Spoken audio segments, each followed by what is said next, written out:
As a standard feature on all Intrepids, we install a fold-out swim ladder on one of the swim platforms.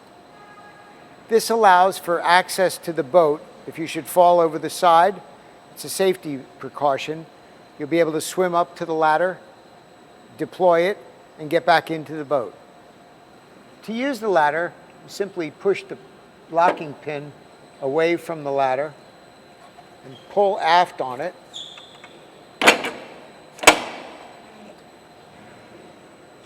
Then fold down the 3 stages. The ladder's ready to use now.